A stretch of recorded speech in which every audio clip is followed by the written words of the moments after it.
In the earlier video, we studied Pythagoras theorem. We proved that theorem also. In this session, we are going to see the converse of Pythagoras theorem. This theorem has a converse also.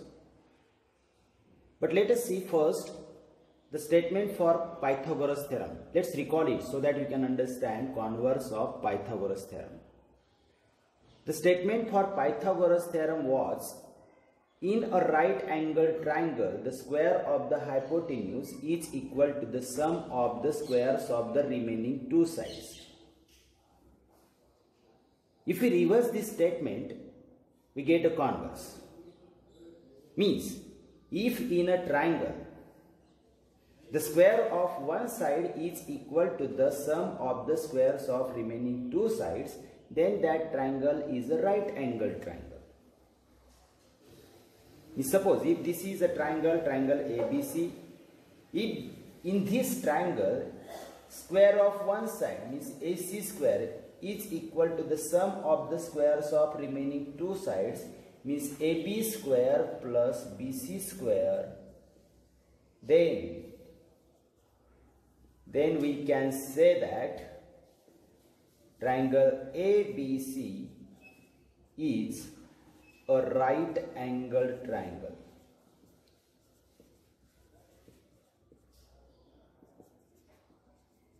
So this is called the converse of Pythagoras theorem.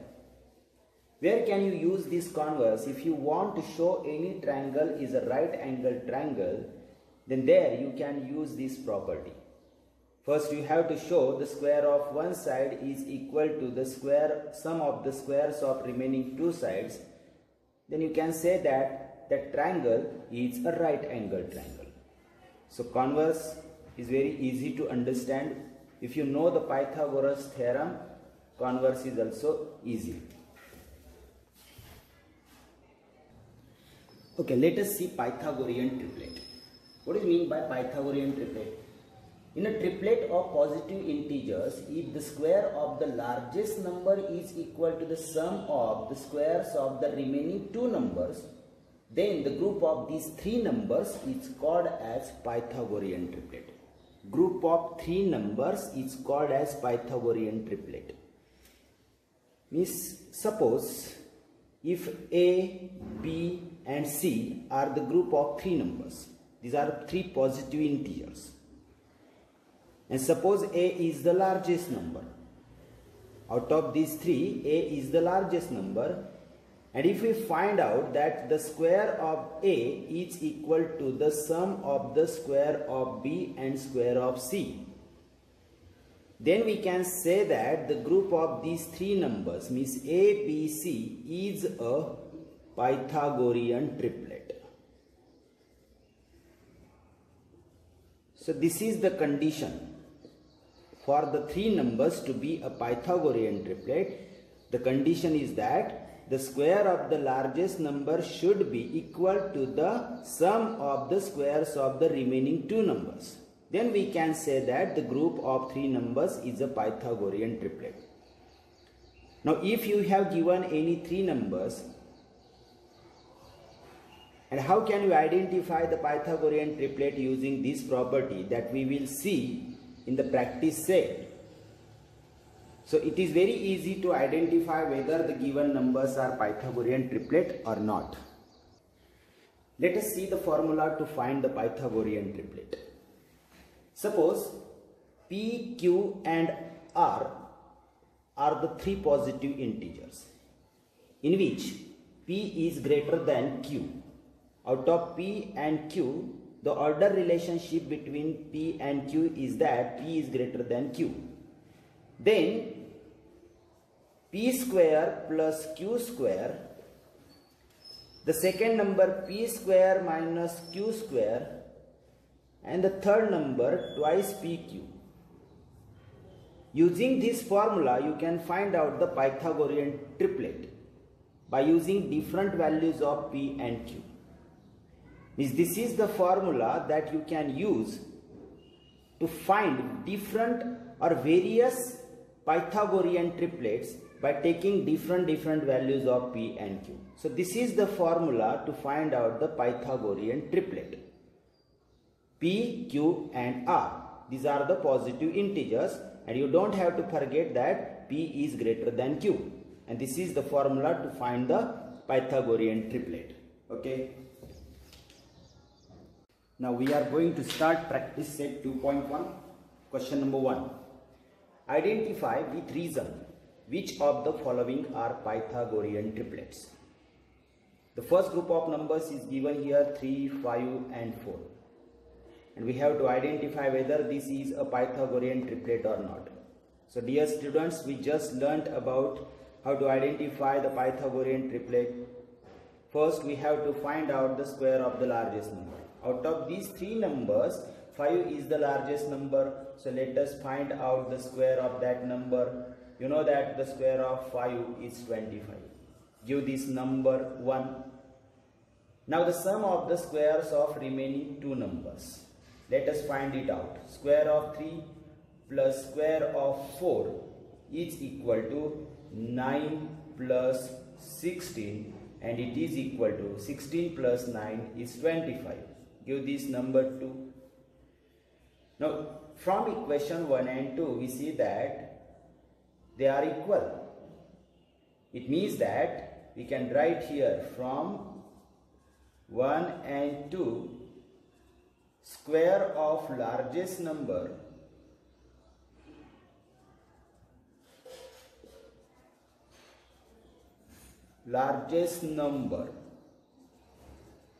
is equal to the sum of squares of remaining two numbers. Therefore 3, 5 and 4 is a Pythagorean triplet. This is the last answer, means final answer. See, this is the reason. You have to identify with reason, means you have given here the reason, and we have determined whether this triplet is a Pythagorean triplet or not. So very easy and simple question. Let us see another example. Okay, here is another example. We have given a group of three numbers 10, 24 and 27. Out of all these three numbers, 27 is the largest number. So first we will find out the square of 27. And if you calculate the square of 27, you get the square of 27 is 729.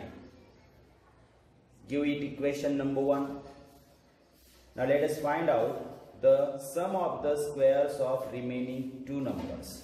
The square of 10 plus square of 24 is equal to 10 square is 100 plus square of 24 is 576. If we add these two numbers, we get 6 plus 0, 6, 7 plus 0, 7, 5 plus 1, 6. Give this as equation number 2. Now you can write here from equations 1 and 2.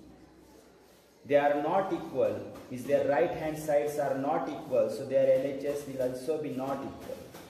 Means from 1 and 2 we can write square of largest number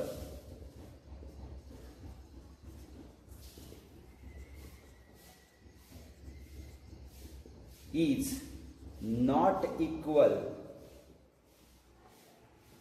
to the sum of squares of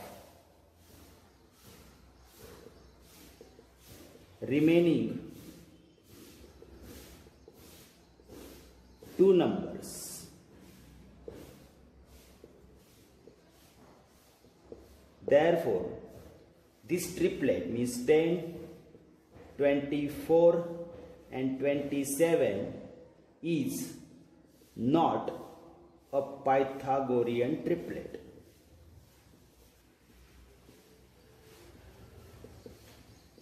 So in this way you can identify whether the given numbers, group of 3 numbers, is a Pythagorean triplet or not in this way. Very easy method. Okay students, I hope that you must have understood this question. These questions are given for homework. Apply the same method. We have just solved 2 examples under the same instruction. These are the 4 examples and you have to solve them. Okay. Let us see question number 2. In figure, angle M and P is 90 degree. This angle M and P is 90 degree. Seg NQ is perpendicular on seg MP. See, seg NQ is perpendicular on seg MP. MQ is equal to 9. We can write here MQ is given 9.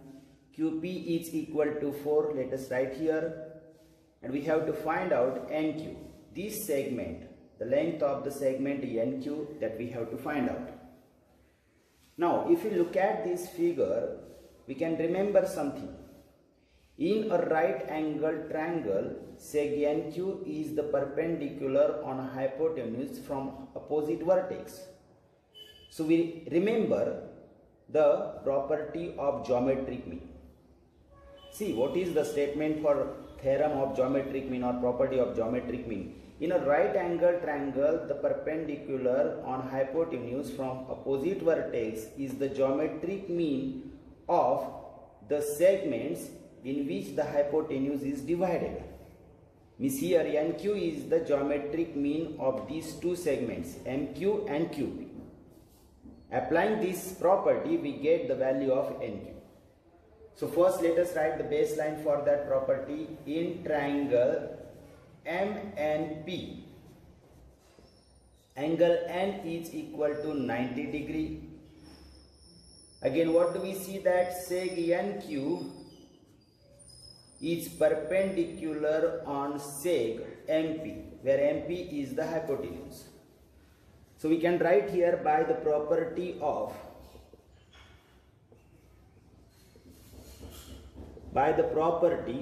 geometric mean.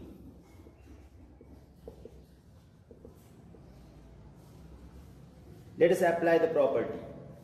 Square of geometric mean is equal to product of remaining 2 segments. Means NQ square is equal to MQ into QP. Now let us put the values of MQ and QP. 9 into 4. 9 4s are 36. The left hand side NQ square as it is. Now if we take square root on both sides, we get NQ is equal to square root of 36. And square root of 36 is 6. So in this way we get the length of segment NQ. Question number 3. In figure, angle QPR is 90 degree. See here, angle P is 90 degree. Sec PM is perpendicular on sec QR. Sec PM is perpendicular on sec QR. Means you can see that this PM is perpendicular on hypotenuse QR.